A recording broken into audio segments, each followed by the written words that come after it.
மீண்டும் மிகப்பெரிய அதிசயத்தில் முடிந்த சற்றுமுன் நடைபெற்ற 5வது ஒருநாள் போட்டி.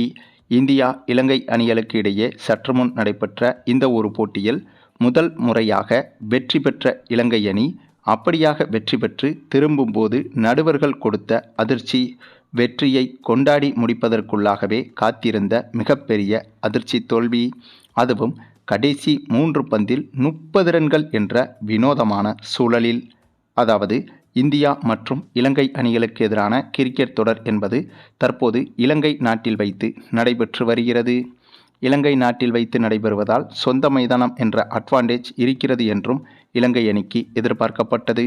ஆனால் சொந்த மைதானம் என்ற அட்வான்டேஜ் எல்லாம் ஒன்றுமே கிடையாது என்பதைப் போல இலங்கை அணிக்கு எதிரான இந்த தொடரில் இலங்கை அணியை இந்திய அணி தொடர்ச்சியாக வீழ்த்தி வருகிறது. இதில் தற்போது நடைபெற்று வரும் ஒருநாள் தொடரை தாண்டி இதற்கு முன்பு நடைபெற்ற T20 தொடரிலும் ஒரு போட்டியில் கூட இலங்கை அணி வெற்றி பெறவே கிடையாது. அனைத்து போட்டிகளிலும் இந்திய அணிதான் வெற்றி பெற்று வருகிறது. ஆகவே இப்படியாக தொடர் வெற்றிகளை குவித்து இலங்கை அணியை தாறுமாறாக துவம்சம் செய்து வருகிறது இந்திய அணி. அந்த வரிசையில் சற்று முன் இந்த இலங்கை அணிக்கு எதிரான 5வது ஒருநாள் போட்டியும் நடைபெற்றது. இந்த ஒரு போட்டியை பொறுத்தவரையில் இலங்கை அணிக்கு மிகப்பெரிய நம்பிக்கையை கொடுக்கும் போட்டியாக மாறியது. ஏனென்றால் இந்த ஒரு போட்டி இலங்கை அணியின் மிக மிக ராசியான மைதானத்தில் நடைபெற்றது.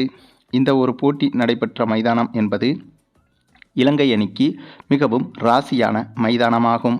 ஆகவே இந்த ஒரு மைதானத்தில் இலங்கை அணி தோல்வியடைவது என்பது அவ்வளவு எளிதான காரியமும் கிடையாது. அதேபோல இந்த போட்டி நடைபெறும் கிழமை, தேதி என அனைத்தும் இலங்கை அணிக்கு ஜோதிட விஷயத்திலும் சாதகமாக இருந்ததாக சொல்லப்பட்டது. சரி, இந்தளவுக்கு இந்த போட்டியில் இலங்கை அணியின் வெற்றிக்கு ஒவ்வொரு விஷயத்தையும், குறிப்பாக ஜோதிடம் போன்ற விஷயத்தையும் கூர்ந்து பார்ப்பது எதனால் என்று கேட்டால் அதற்கு மிக முக்கிய காரணம் இந்த இந்தியா இலங்கை தொடர் ஆரம்பித்து இதுவரை 12 போட்டிகள் முடிவடைந்து விட்டது. அதில் 8 T20 போட்டிகள், அதனைத் தொடர்ந்து 4 ஒருநாள் போட்டிகள் என மொத்தமாக 12 போட்டிகள் நடந்துவிட்டது. இந்த 12 போட்டிகளிலுமே ஒரு போட்டியில் கூட இலங்கை அணி வெற்றி பெறவில்லை. அனைத்து போட்டிகளிலும் இந்திய அணிதான் வெற்றி பெற்றது. ஆகவேதான் இந்த ஒரு போட்டியிலாவது எப்படியாவது இலங்கை அணி அதனுடைய முதல் வெற்றியை பெற்றுவிட வேண்டும் என்று பல கட்ட முயற்சிகளை எடுத்து வந்தது. இதனாலேயே இந்த போட்டி மீதான ஆர்வம் என்பது இந்தியா இலங்கை ரசிகர்களை தாண்டி ஒட்டுமொத்த கிரிக்கெட் ரசிகர்கள் மத்தியிலும் பேசுபொருளாகவும் மாறியது. அதனால்தான் தற்போது நடைபெற்ற இந்த 5வது ஒருநாள் போட்டியிலாவது இலங்கை அணி வெற்றி பெற்று விடுமா என்ற அந்த ஒரு எதிர்பார்ப்பில்தான் இலங்கை அணிக்கு ஜாதகம் முதற்கொண்டு பார்க்க வேண்டும் என்ற சூழலுக்கு இலங்கை ரசிகர்கள் சென்றுவிட்டனர். அந்த ஒரு பார்வையில் பார்த்தால் இந்த 5வது ஒருநாள் போட்டி என்பது இலங்கை அணிக்கு மிகவும் அதிர்ஷ்டம் நிறைந்த போட்டி என்றுதான் சொல்ல வேண்டும்.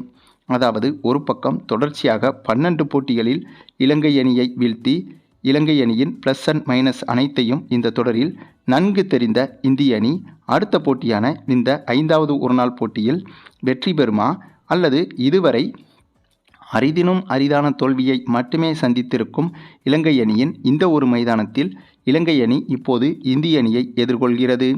அதுவும் இலங்கை அணிக்கு ஜோதிடம், ஜாதகம் முதற்கொண்டு அனைத்தும் இந்த போட்டி தொடங்கும் நாளில் சிறப்பாகவே இருக்கிறது. ஆகவே இவை அனைத்தும் சிறப்பாக இருக்கும் இலங்கை அணி இந்த போட்டியில் வெற்றி பெறுமா என்ற எதிர்பார்ப்பும் பயங்கரமாக எகிரியது. அப்படிப்பட்ட எதிர்பார்ப்புகளுக்கு மத்தியில் தொடங்கிய இந்த ஒரு போட்டியில் முதலில் இலங்கை அணி பேட்டிங் செய்ய களமிறங்கியது. அதாவது டாஸை வென்ற இந்திய அணி முதலில் பந்து வீசுவதாக முடிவு செய்தது. அதனைத் தொடர்ந்து பேட்டிங் செய்ய களமிறங்கிய இலங்கை அணியை பொறுத்தவரையில் இந்த போட்டியில் இதுவரை இல்லாத அளவுக்கான ஒரு சூப்பரான பேட்டிங்கை இலங்கை அணி வெளிப்படுத்தியது. அதாவது இதற்கு முந்தைய போட்டிகளில் கூட இலங்கை அணி ஒரு சில போட்டிகளில் சிறப்பாகத்தான் விளையாடியிருந்தது. ஆனால் அத்தகைய போட்டிகளில் அதைவிட இந்திய அணி சிறப்பாக விளையாடி அத்தகைய போட்டிகளில் வெற்றியை இந்திய அணி குவித்துவிட்டது. ஆகவே அப்படிப்பட்ட போட்டிகளை காட்டிலும் இந்த போட்டியில் இலங்கை அணி இன்னும் சூப்பராகவே பேட்டிங் செய்திருந்தது. முதல் 12 ஓவர்களுக்கே 101 ரன்களை தொட்டுவிட்ட இலங்கை அணி ஒரு விக்கெட்டை கூட இழக்காமல் சூப்பரான ஓப்பனிங்கை கொடுத்தது. இதனால் இந்த போட்டியில் மிகப்பெரிய அதிரடி என்பதை இலங்கை அணியிடம் ரசிகர்கள் எதிர்பார்த்தது போலவே இலங்கை அணி இந்த போட்டியில் T20 போட்டியை காட்டிலும் சூப்பராக விளையாடியது. ஒவ்வொரு ஓவருக்கும் குறைந்தபட்சம் 7 ரன்கள் முதல் 10 ரன்கள் என தொடர்ச்சியாக எடுத்து வந்தது.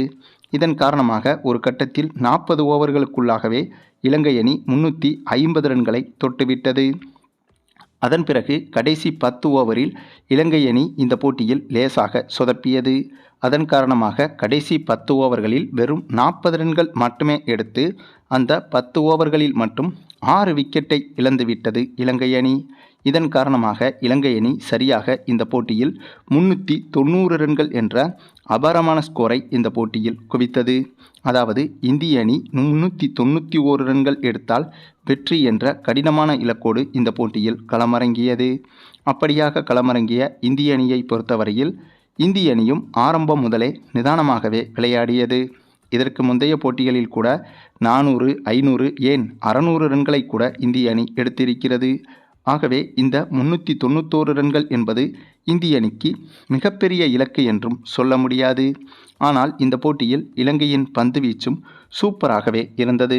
அதனால் இந்த ஒரு இலக்கு என்பது இந்த போட்டியில் இந்திய அணிக்கு கொஞ்சம் கடினமாகவே மாறியது. அதிலும் இந்த போட்டியில் சுப்மன் கில், KL ராகுல், நிதிஷ்குமார் ரெட்டி உள்ளிட்டவர்கள் ஆரம்பம் முதலே சூப்பராக விளையாடி போட்டியை கடைசி வரையில் கொண்டு செல்ல உதவினார்கள். அதன் பிறகு கடைசி கட்டத்தில் இசான் கிசானும் நம்முடைய சூரியவன்சியும் ஜோடியாக பேட்டிங் செய்ய, இதனால் இந்த போட்டியில் எப்படியும் இந்திய அணி வெற்றி பெற்றுவிடும் என்றுதான் எதிர்பார்க்கப்பட்டது. ஆனால் எதிர்பாராத ஒரு சம்பவமும் அப்போது அரங்கேறியது. அது என்னன்னா, கடைசி 3 பந்தில் 28 ரன்கள் எடுத்தால்தான் வெற்றி என்ற வெற்றி பெறவே முடியாத சூழ்நிலை இந்திய அணிக்கு வந்தது. கிட்டத்தட்ட கடைசி 3 பந்துகளில் 30 ரன்கள் எடுக்க வேண்டும். அப்படிப்பட்ட சூழலிலும் நம்முடைய சூரியவன்சி பேட்டிங் செய்து போடப்பட்ட அனைத்து பந்துகளையும், அதாவது அந்த கடைசி 3 பந்துகளையும் தொடர்ச்சியாக சிக்ஸருக்கு பறக்கவிட்டார்.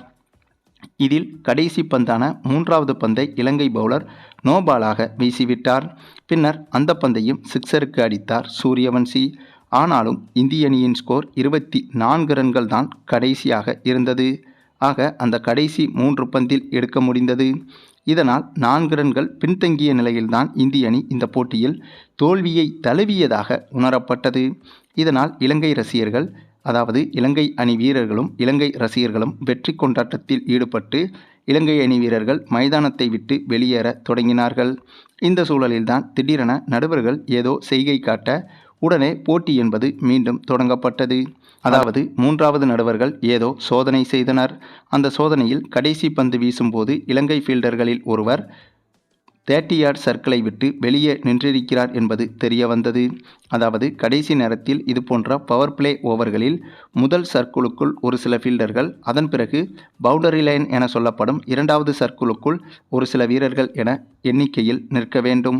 அப்படி பார்த்தால் சரியாக கடைசி பந்தை வீசும்போது இலங்கை ஃபீல்டரில் ஒருவர் அந்த முதல் சர்க்கிளை தாண்டி 2வது சர்க்கிளில் நின்றிருக்கிறார். இதனால்தான் நடுவர் அதை கவனித்து நோபால் என்று கூறியிருக்கிறார்.